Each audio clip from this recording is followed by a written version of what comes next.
Hello, everyone. Let's see if the believers at the time of the prophet would capture women and girls as their captives and would force themselves upon them. And let's see if the Quran allows for such a thing. Let's look at verse number 10 and verse number 11 of chapter 60.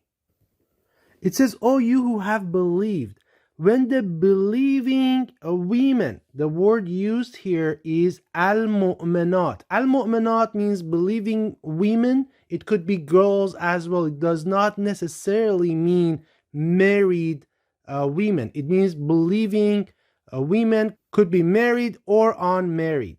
So when the believing women come to you as immigrants, examine them.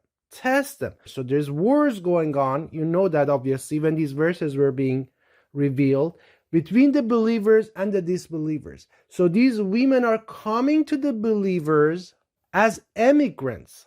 And they're telling them that, hey, we want to live with you. We don't want to live with the disbelieving community. We want to be with you. And what the believers had been doing before the revelation of these verses was that the believers were telling them that, no, you have to go back to your families. You're married, or you have to go back to your father. You cannot stay with us. So they were sending them back. It says, examine them. Allah is most knowing as to their fate. And if you know them, if you know these women to be believers, then do not return them to the disbelievers. You don't have the right to return them to the disbelievers if they are true believers, because they're forbidden for each other. However, give their families, the disbelieving families that you're at war with, give them what they have spent. So give their families what they have spent on these women. And after that, you can marry them when you have given them their due compensation or mahr. And then the next verse gets even more interesting.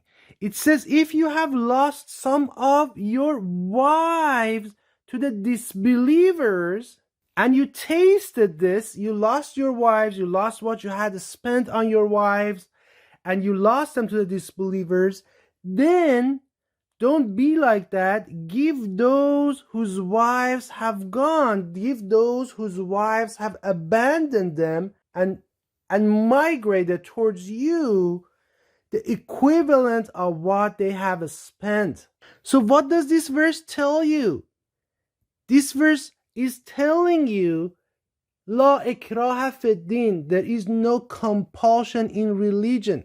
So you could be married to a believing man in those days at the time of the prophet, and you were free to leave him because you disbelieved in Allah and his prophet, and you were free to leave your husband and his family and the religion and go to the community of the disbelievers with whom the believers were at war. Now, isn't this something? If this happens today, they're going to stone that poor woman to death. They're going to kill her. They're going to say, you are a murtad. They're going to kill that woman. They're going to stone her to death. They're going to cut her head. However, at the time of the prophet, the freedom of religion, the freedom of faith was such that the wives of the believing men were free to leave them and go to the disbelievers. That's why I tell you there is so much packed in these two verses, if you understand, that it's unbelievable. But you don't see any of these priests of Akbar, any of these sheikh, any of these religious scholars unpack these two verses for you. You never find them doing that, any of them, because they don't want to do it. They are scared. They're scared of empowering their wives to be able, or their daughters to be able to make independent decisions for themselves. That's why they have these religious decrees that if you leave the religion, you're going to get killed. You are a murtad and you have to be killed. Whereas this verse very clearly tells us that that was not the case at the time of the prophet. This is just a quick demonstration of it. So you had two communities that were at war with each other. The community of disbelievers versus the community of believers or mu'mineen. So kuffar and then mu'mineen. These two were at war with each other. Now, what was happening is that the wives or the girls of some of the disbelievers were coming to the believing community, and they were claiming that, hey, we are believers, we want to be with you. We don't want to live in the community of disbelievers. And remember, those two communities were at war with each other. So the believers were initially returning them back to their families, to their fathers, to their husbands.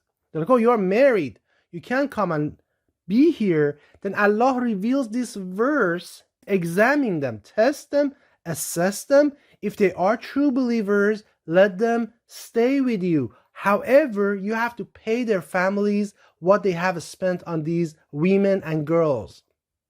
You have to pay them in full.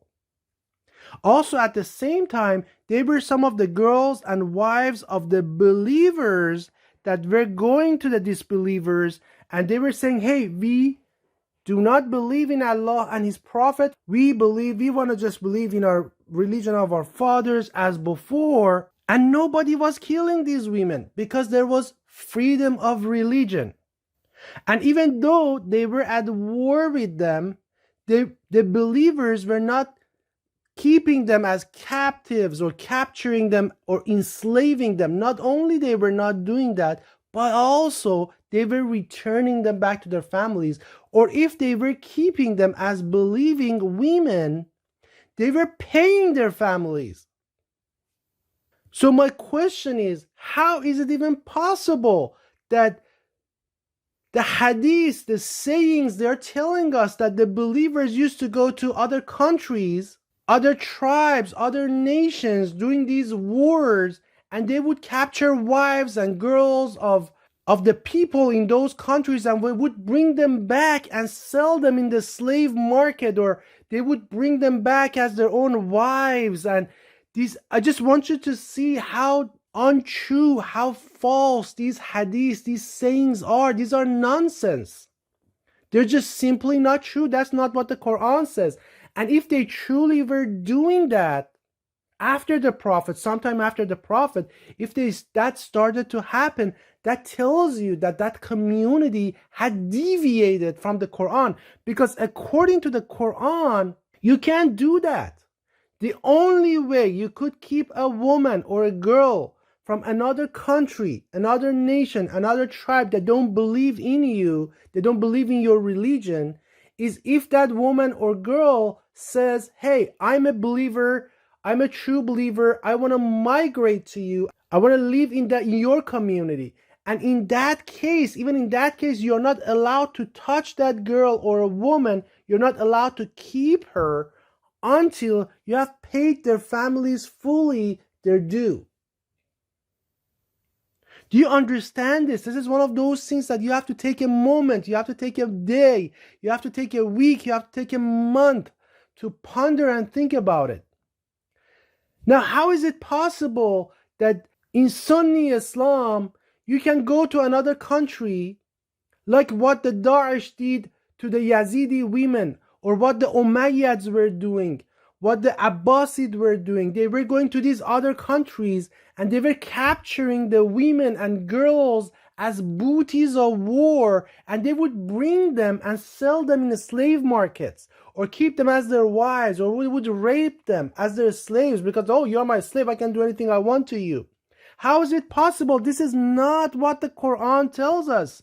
Quran doesn't allow that. It's very clear. The second thing is the freedom of religion. How is it possible that in Sunni Islam or in Shia Islam, if you leave the religion, you become a murtad and you have to be killed? Whereas at the time of the Prophet, some of the wives of the believing men were leaving them and going to the disbelieving community. Do you know why? Because the Quran tells us, La ikraha fid din. There is no compulsion in religion. So let's do a summary of the two verses. So before these two verses, believers would return, and that's important, all immigrant girls and women from the people they were at war with to their families.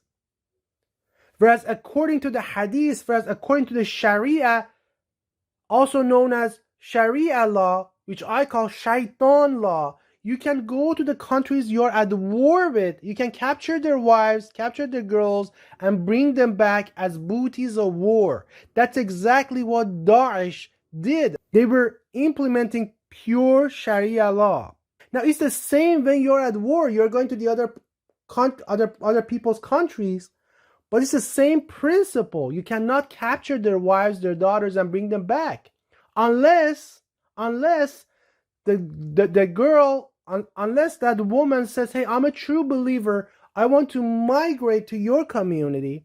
In that case, you have to pay their dues to their families in full. That's what you had to do. And their father or their husband might come and say, "Hey, I spent $1 million on my wife." You have to be able, willing, and have the financial resources to pay $1 million to that woman's husband.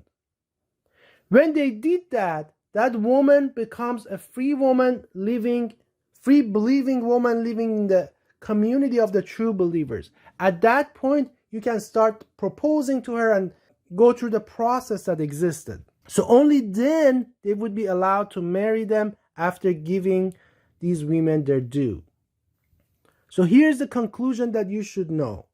The believers at the time of the Prophet would not take women or girls as captives in wars. So what the hadith mention about the Prophet and the believers in his time taking women or girls captives or marrying them without going through the process is completely wrong. In fact, there are so many accusations about one of Prophet's wives. These things did not start to happen until the time of the Umayyad, when the religion of Akbar, religion of the devil, religion of Lucifer was adopted by the Umayyads. That's a complete different religion. You have to look for Prophet Muhammad in the Quran, and then you will see a completely different religion, a completely different prophet than you find in the hadith, in the sayings. Peace and blessings to all the true believers.